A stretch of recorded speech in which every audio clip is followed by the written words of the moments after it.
Hello అండి. Welcome to our channel. నేను మీ సిరి. మన సిరి ఆడియో స్టోరీస్ కాకుండా సిరి డైరీస్ అనే మరో ఛానల్ మనకుందండి. కొందరికి ఈ విషయం తెలీదు. ఒకసారి మన ఛానల్‌ని విజిట్ చేయండి. నచ్చితే చూడండి. అందులో 'ప్రేమ మజిలీ' అనే సిరీస్ రన్ అవుతుందండి. ఆ సిరీస్ గురించి చివర్లో చెప్పుకుందాం. ఇక కథలోకి వెళ్ళిపోదాం. 'ప్రియ సఖి 226' ప్రస్తుతం పెయిన్ తీసుకొనివ్వు అన్నాడు గగన్. ఎన్నాళ్ళు సార్ అడిగాడు శత్రు. ఆలోచించలేదు. మిస్సింగ్ కేస్ ఫైల్ అయినప్పుడు నాకు ఇన్ఫామ్ చేయి చెప్పేసి లోపలికి వెళ్తుంటే శత్రు పిలిచాడు సార్ అని. గగన్ వెనక్కి తిరిగి చూశాడు అతని వంక. మీ ఆలోచన అతని చావు కాదు కదా? శత్రు భయంగా చూశాడు. మురళి పోయాడు. శత్రు కంటే ఎవరికి బాగా తెలీదు?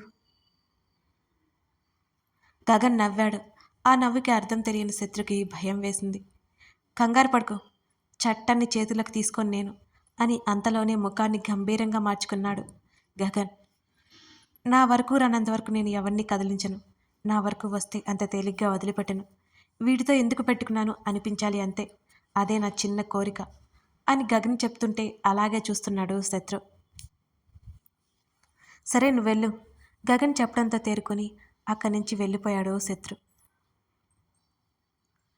ఇంట్లోకి వచ్చేసరికి అతని ముఖంలో ఉన్న గంభీరత ఎటో పోయింది. గడ్డం కింద చేతులు పెట్టుకుని కాలి మీద మోచేయానించి ఏదో బుక్కు పట్టుకుని దీర్ఘంగా అందులోకి చూస్తోంది ఈ ధరణి. ఆమె కనుపాపలు అటు ఇటు కదులుతున్నాయి. చుట్టూ ఉన్న ప్రపంచం మర్చిపోయినట్టు అందులో లీనమై ఉన్న ఆమెను అసలు కదిలించలేదు గగన్. అప్పుడప్పుడు ఆమె పెదవుల మీద మెరిసే చిరునవ్వు, ఆమె కళ్ళల్లో కనిపించే ఆశ్చర్యం, ఆమె ముఖంలో తారాడే కోపం, ఇవన్నీ చిత్రంగా అనిపిస్తుంటే కొన్ని క్షణాల పాటు ఆమెనే చూస్తుండిపోయాడు అతను. తను లేనప్పుడు పుస్తకాలతోనే కాలక్షేపం చేస్తుందని అతనికి తెలుసు. కాలేజీలో ఉండబుద్ధి కాలేదు దీవెనకి. లంచ్ టైంకి ఇంటికి వచ్చేసింది. ఏంటి ఇవాళ తొందరగా వచ్చేసావు అంటున్న తల్లి మాటలకి, క్లాసెస్ ఏమీ లేవు అందుకే వచ్చాను. వెనక్కి చూడకుండా సమాధానం చెప్పేసి లోపలికి వెళ్ళిపోయింది దీవెన. ఇంటికి రాగానే గొడవ గొడవ చేసి తిట్లు తినే దీవెన ఎంతో మౌనంగా ఉండడం గమనిస్తోంది రాజేశ్వరి. ఏమైంది దీనికి? రాత్రి ధరణి దగ్గరికి వెళ్తాను అని వెళ్ళింది. ధరణికి ఏమైనా చెప్పి ఉంటుందా? కాల్ చేసి అడగాలనుకుంది రాజేశ్వరి. సాయంత్రం సమయంలో దీవెన బయటకొచ్చింది. తల్లి ఇస్తున్న స్నాక్స్ తీసుకోలేదు, వద్దని చెప్పింది. ఉదయం టిఫిన్ సరిగ్గా తినలేదు. మధ్యాహ్నం లంచ్ వదిలేశావు, ఇప్పుడు కూడా తినట్లేదు. ఏమైందే నీకు? రాజేశ్వరి గట్టిగా అడిగింది. ఏం లేదు, ఆకలి లేదు. రాత్రి నుంచి హెడేక్, టాబ్లెట్ వేసుకున్నా తగ్గలేదు. తల్లికి అబద్ధం చెప్పక తప్పలేదు ఆమెకి. మరి చెప్పవేంటే? రెడీ అవ్వు, డాక్టర్ దగ్గరికి వెళ్దాం. కాస్త కంగారు పడిపోయింది రాజేశ్వరి.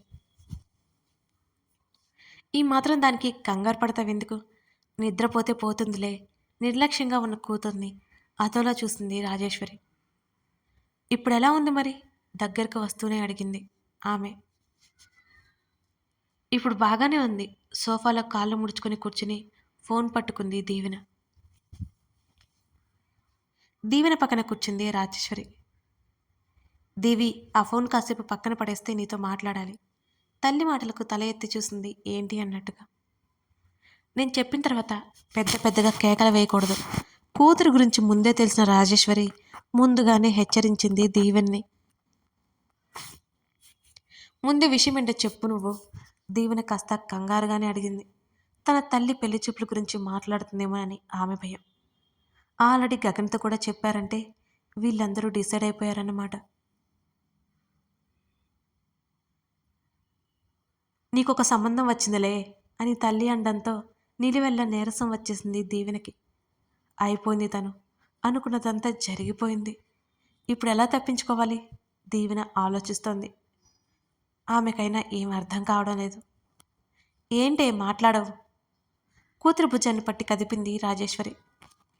నువ్వు కూడా ఏంటమ్మా, నా వయసెంత అని కోపంగా అరిచింది దీవెన. నువ్వేం చిన్నపిల్లవేం కాదు. అయినా ఇప్పటి నుంచి చూస్తేనే కదా ఒక సంవత్సరానికైనా మంచి సంబంధం దొరికేది. ఇప్పుడు నీకు 23 ఏళ్ళు అంటున్న తల్లిని కొరకొరా చూసింది దీవెన. అయితే ఇప్పుడు పెళ్లి చేసుకోవాలని రూల్ ఏమైనా ఉందా అని అడిగి, అయినా సంవత్సరానికి కదా అప్పుడే చూద్దులే, ఇప్పుడు నన్ను వదిలి చిరాగ్గా అంది దీవెన. ఏమో నాకు తెలీదు, మీ డాడీ చూసిన సంబంధం చేసుకుంటావో ఊరుకుంటావో నీ ఇష్టం. నిన్ను పెళ్లి చేసుకోవట్లేదు, పెళ్లి చూపులు మాత్రమే అంటున్నాను కాస్త గట్టిగా చెప్పింది రాజేశ్వరి. నీ సంగతి నాకు తెలియదు అనుకోకు, పెళ్లి చూపులని సరాసరి పెళ్లి చేసే టైప్ నువ్వు, ఆవేశంగా తల్లిని చూస్తూ అరిచింది దీవెన. చెప్తున్నా కదా నాకు సంబంధం లేదని, రేపో ఎల్లుండో వాళ్ళు వస్తారట. ఇదిగో నా ఫోన్లో ఫోటో ఉంది చూడు. టీపాయ్ మీద ఉన్న ఫోన్ తీసుకుని దీవెనకి ఇవ్వడానికి ఫోన్ ముందుకు పెట్టగానే, ఇప్పుడు ఆ ఫోన్ నా చేతిలోకి వస్తే ఖచ్చితంగా పగిలిపోతుంది. వద్దు అంటుంటే వినరేంటి? ఏడుపు గొంతుతో గట్టిగా అరిచింది దీవెన.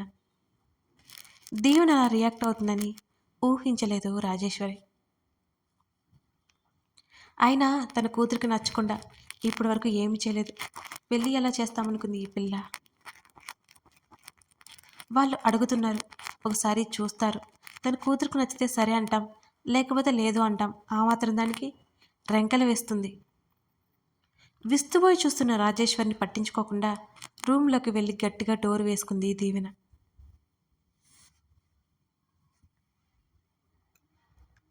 దీవెన ప్రవర్తన నిజంగానే అయోమయంగా తోచింది రాజేశ్వరికి.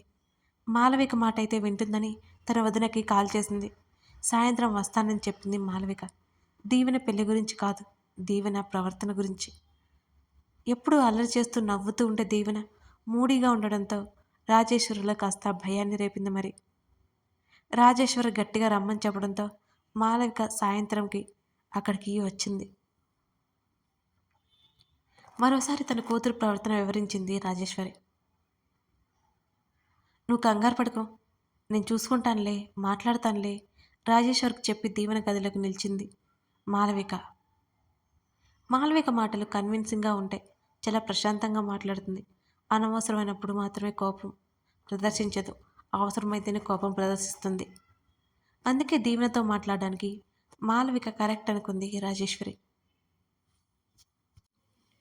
దీవెన కళ్ళు మూసుకొని వెనక్కి వాలింది. మాలవిక పిలుపుతో కళ్ళు తెరిచి లేచి కూర్చుంది దీవెన. ఏంటి ఇంటికి రావడం మానేసా? మాలవిక చిరునవ్వుతో పలకరించింది. అదేం లేదత్తా, కాలేజ్ ఉంది కదా, ధరణి వాళ్ళ దగ్గరికి వెళ్ళొచ్చాను నేను. కాసేపు అన్నీ మర్చిపోయి దీవెన కూడా మామూలుగా ఉంది. మీరెవరు రాకపోయేసరికి ఇల్లంతా బోసిపోయినట్టుంది. కాలేజీకి వెళ్ళొచ్చావా మరి అని అడిగింది మాలవిక. వెళ్ళొచ్చా, కాస్త హెడేక్గా అనిపిస్తుంటే ఆఫ్టర్నూన్ వచ్చేసా. నువ్వు సడన్గా సర్ప్రైజ్ ఇచ్చావేంటి అని అడిగింది దీవెన. ఉండు కాఫీ తీసుకొస్తా. ఇంతకీ అమ్మ ఏది అని లేవబోతున్న దీవెనని ఆపి,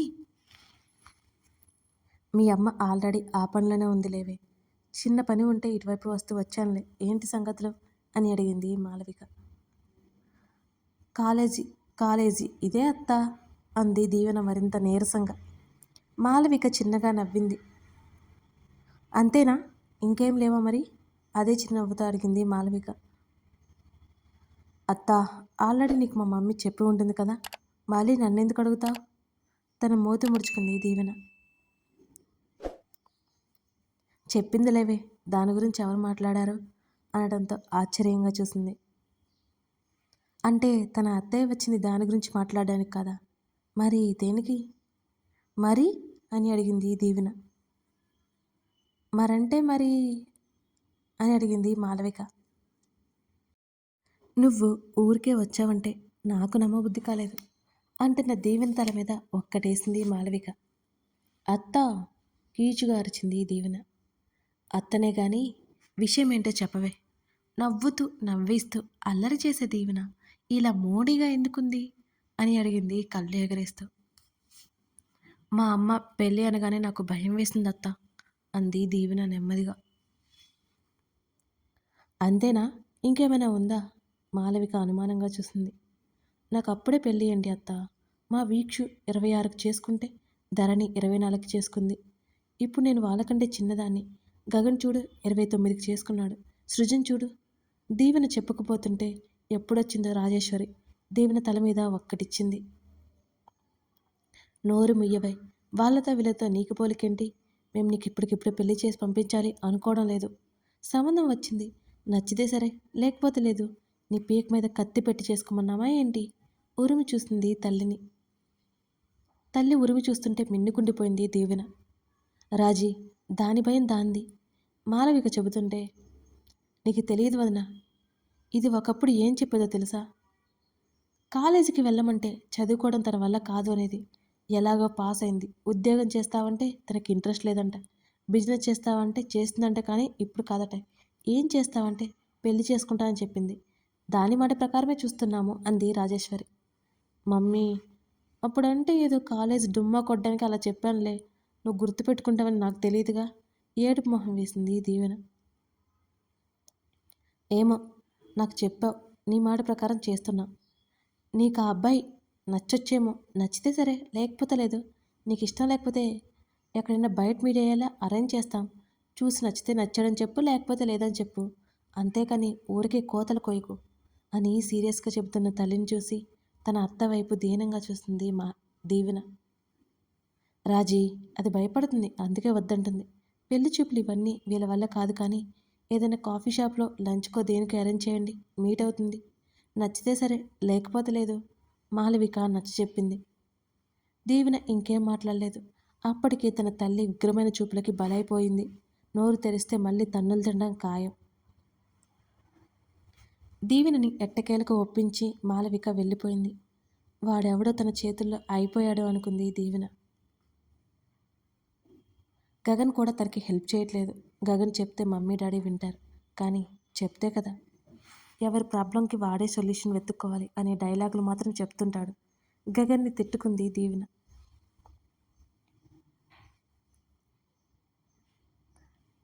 అతను పేమెంట్ ఇవ్వట్లేదు, ఇక పేషెన్సీ నాకు లేదు, డీల్ వెనక్కి తీసుకో అంది వీక్ష. నాకు అదే కరెక్ట్ అనిపిస్తుంది. మన ప్రాపర్టీ మనకే ఉంటుంది. అవసరమైతే కేసు వేద్దాం అన్నాడు చేతన్.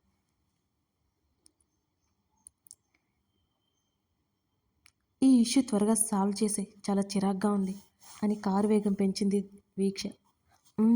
ఆలోచిస్తున్నా అన్నాడు చేతన్.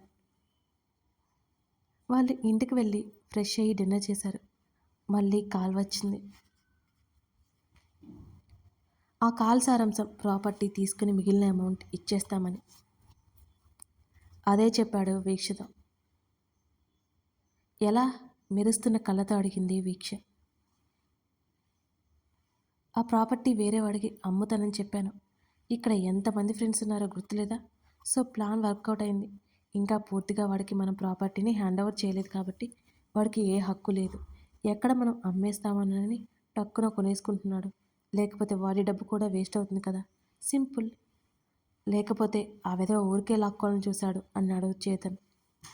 పర్లేదు, నీ మట్టి బుర్ర కూడా బాగా పనిచేస్తుంది అంటున్నామని గుర్రుగా చూశాడు. వెంటనే వీక్ష చేతిని పట్టుకుని వెనక్కి మడిచి, నిన్నగాక మొన్న వచ్చావు బిజినెస్లోకి. నేను ఎప్పటి నుంచోనే ఉన్నా. అన్నయ్య కూడా నాకంటే లేట్నే. రాక్షసి అంటూ పళ్ళు కొరికాడు. నొప్పిగా ఉంది, వదలరా ఇడియట్ అంది వీక్ష. సారీ చెప్పు అన్నాడు చేతన్. నో అంది కరాఖండిగా. అయితే అస్సలు వదిలేది లేదు. ఇంకా దగ్గరికి లాక్కున్నాడు చేతన్. కథ కొనసాగుతోంది. ఈ కథ మీకు నచ్చినట్లయితే తప్పకుండా లైక్ చేయండి. ఇప్పుడు మనం సిరి డైరీస్ గురించి ఒకసారి మాట్లాడుకుందాం. అందులో రన్ అయ్యేది ప్రేమ మజిలీ అనే న్యూ సిరీస్. ఒకప్పుడు ఈ ఛానల్లో ఇచ్చిన సుస్వర. అసలు కథ ఏంటి అంటే, అనిరుద్ ఒక పెద్ద బిజినెస్ మ్యాన్ కొడుకు. అలాగే గంభీరంగా ఉండే వ్యక్తి. సుస్వర ఒక జర్నలిస్టు, అల్లరి చేసే పిల్లగాల్లాంటిది. అసలు వాళ్ళిద్దరూ ఒకరోజు నైట్ ఫామ్ హౌస్లో చిక్కుకుపోతారు. ఆ రాత్రి వాళ్ళిద్దరి మధ్య ఏం జరిగింది, అలాగే అనిరుద్ సుస్వర జీవితంతో ఎలా ఆడుకున్నాడు, అసలు వాళ్ళిద్దరి మధ్య ఏం జరిగింది తెలుసుకోవాలంటే ప్రేమ మజిలీ చదవాల్సిందే. మీకు చాలా నచ్చుతుందండి. అలాగే క్యూట్ రొమాంటిక్ సస్పెన్స్ స్టోరీ లాగా ఉంటుంది, బాగుంటుంది. ఒకసారి ట్రై చేయండి. Thank you for watching this video.